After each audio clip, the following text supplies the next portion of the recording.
Hi, and welcome to another video for the BTEC Applied Science Level 3, and again we're looking at some more of the Unit 1 exam material. Right, so first off, obviously up here we've got a no statement there and we've got a no statement there. So there's nothing really to understand from this. It's simply saying you should be able to remember them. So a little flashcard or something like that, just write them down, the name of the chemical and the formula with it. So water we should know is H2O, carbon dioxide CO2, and then oxygen, hydrogen, nitrogen, and the halogens, you need to be aware they go around diatomic. So we've got oxygen, we've got, so nitrogen, hydrogen in there. And for example, fluorine goes around F2. So this bit there, just making you aware that they are all diatomic. And then obviously the formula of the ions, it gives you them here. So you should be able to remember hydroxide, carbonate, sulfate, nitrate, and ammonium there. So pure memory, flashcard with that. Now, being able to work out the formula of common ions or elements, or common ions of elements from their position on the periodic table.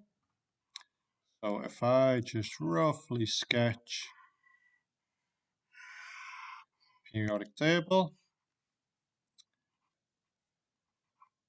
So group 1, 2, 3, 4, 5, 6, 7, 8 going across like that. Then, for example, sodium being in group 1 typically loses an electron when it reacts with something. So the common ion that sodium becomes is Na+. So most of your group 1s here will form a 1+ charge. So if you're looking at, say, lithium, potassium, etc., it would be Li+, K+, so on. Now the group 2s, the metals there, typically lose their 2 outer electrons. So e.g. we get magnesium 2+. So again, we'd have a +2 here. And then group 3, similar.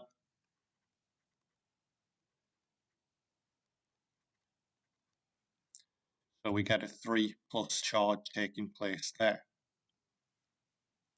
Now, the group 8, we're just going to ignore since it's pretty much inert. We're not really interested in that down there. Group 7, now group 7 things, they will look to be gaining electrons. So they're very electronegative. You've got a strong pull towards them.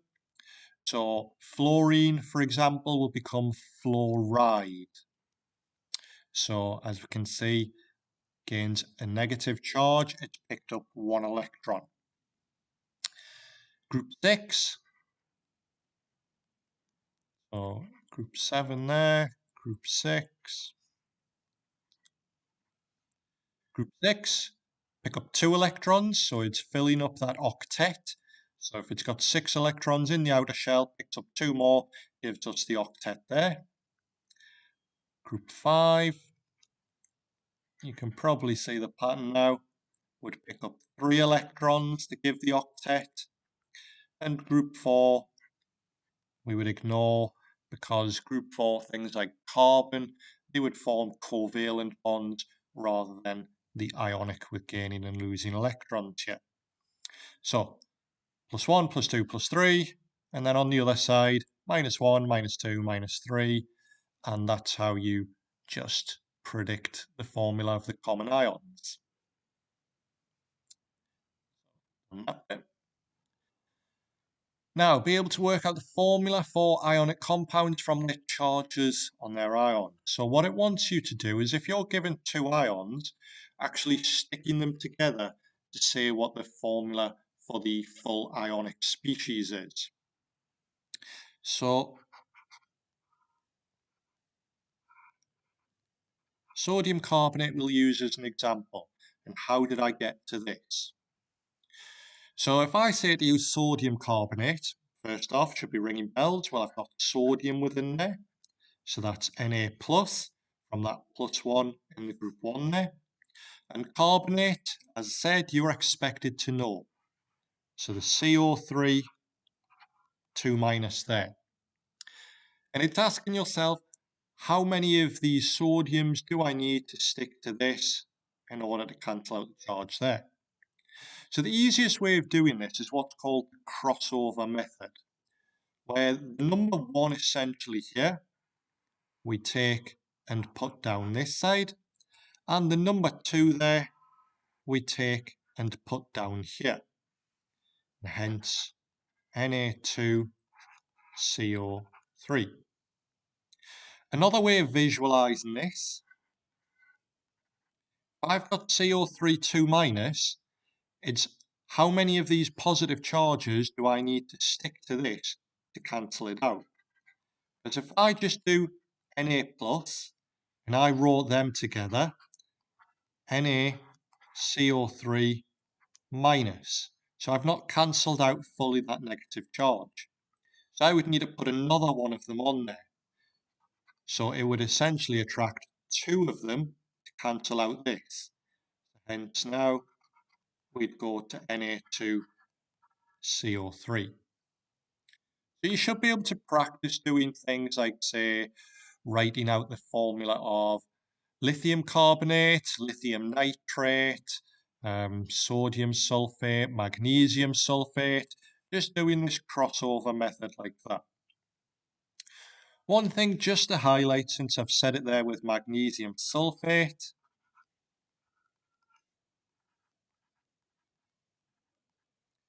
where we've essentially got this 2 going down there and 2 going down there, if you've got the same ratio, so the 2 to 2, we can basically cancel them out.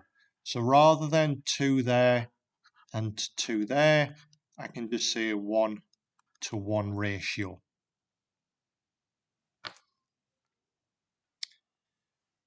Right, so that's that one done.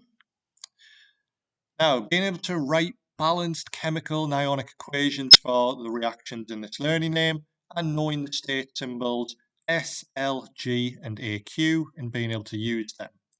So hopefully they should be familiar with what they mean in terms of solid, liquid, gas and aqueous. So aqueous when it's dissolved. So we've got a solution there. Whereas the other 3 states you will have undoubtedly covered at GCSE. So we'll do some practice in balancing equations and then how to turn them into ionic. So we'll have sodium carbonate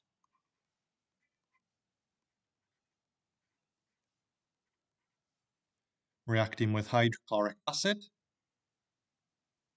Now you should know, again from school, when you've got an acid plus a carbonate there, we get the salt plus carbon dioxide plus water. Now you may be asked to predict the product of a reaction at this level. But because you know 2 of them there, where I've just said carbon dioxide and water, again, remember scrolling up, you are expected to know the formula of those. And then you're asking yourself, what is the salt that would actually be formed? Well, if we look at the chemicals across here, we can roughly see where we're going to be getting the carbon dioxide from. And obviously the water, the hydrogen and the oxygen's in there. So the other thing remaining would be the sodium and the chloride. So what I would do is I would say, well, I've got Na plus and I've got Cl minus. Crossover method gives me NaCl.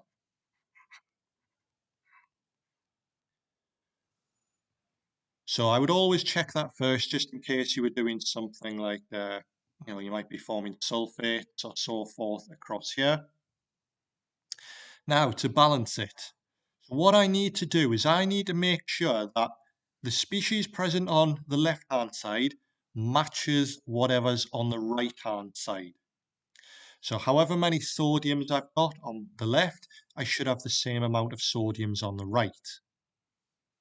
So I start off, I've got 2 of them here. Keep looking across, no more. So I look on the right-hand side. I've only got 1 sodium there. What I need to do, you can only put big numbers in front of them here. You cannot change the smaller numbers down at the bottom there. That changes the actual chemical. So big 2 in front of it. I've now got 2 sodiums there, 2 sodiums here. Next, carbon. Got 1 carbon. Got 1 carbon there. That's fine. Oxygens, 3 of them. 2 of them here, 1 of them there. 2 plus 1, 3. So I've got 3 on each side. So that's fine. Hydrogens, got 1 of them here. I've got 2 of them here rather. So I need to make this side bigger. So I need a big 2 in front of that, and therefore gives me the correct ratio. So stoichiometric ratio, posh word. Final one, chlorine. I've got 2 chlorines there now because it's 2 of everything here. So 2 hydrogens and 2 chlorines. Imagine it as writing it out as HCl twice. Just in case if ever you've got a big number in front of this and you're a bit stumped for how much of each of the sodium, carbon and oxygen there is. 2 there just means write it out twice. I've got 2 chlorines, and if I look across here, well, I've got 2 chlorines already sorted with this because again, that means NaCl written out twice there. So that is now a balanced chemical equation.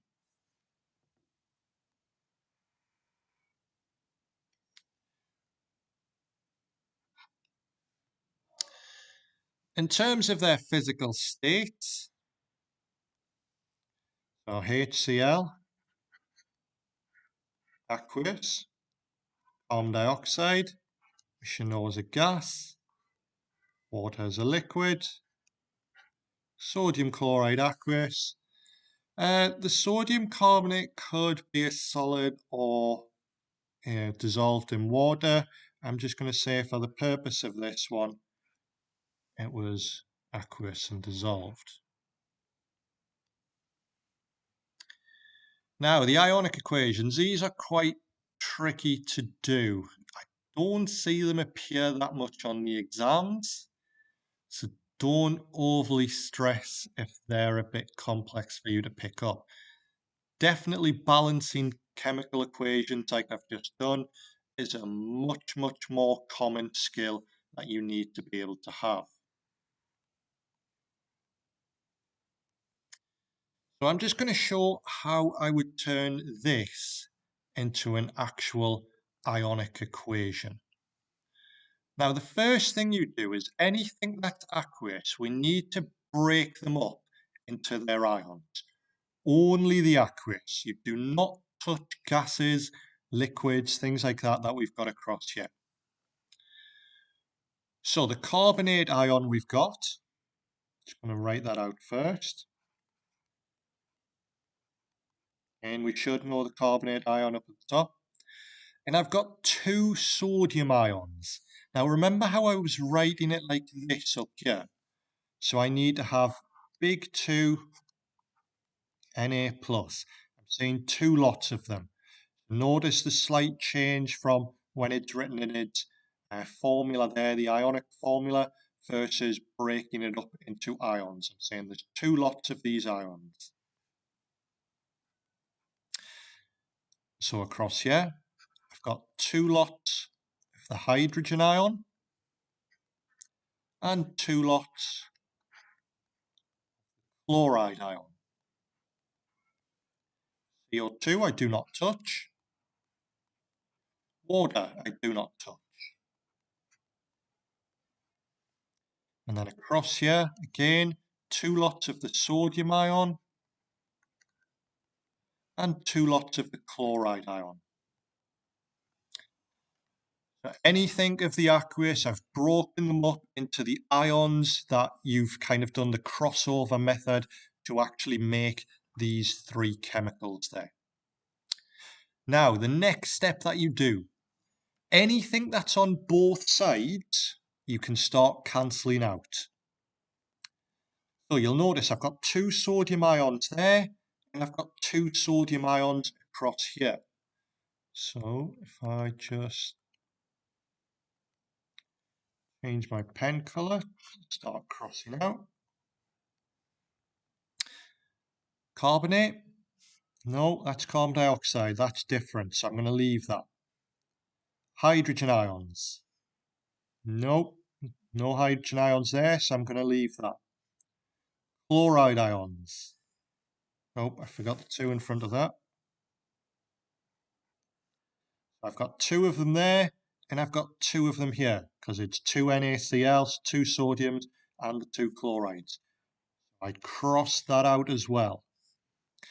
And then all you simply do, just write everything that you're left with. So I'm left with CO3, 2 minus.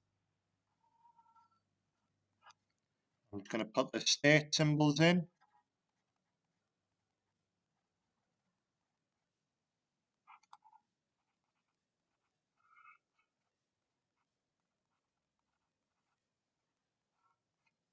And that is how we go from a balanced chemical equation up here down to the ionic equation there.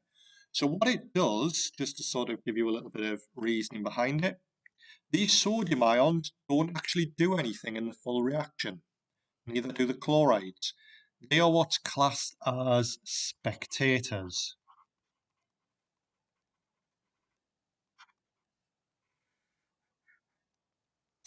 The ionic equation only shows you the species that actually do something essentially.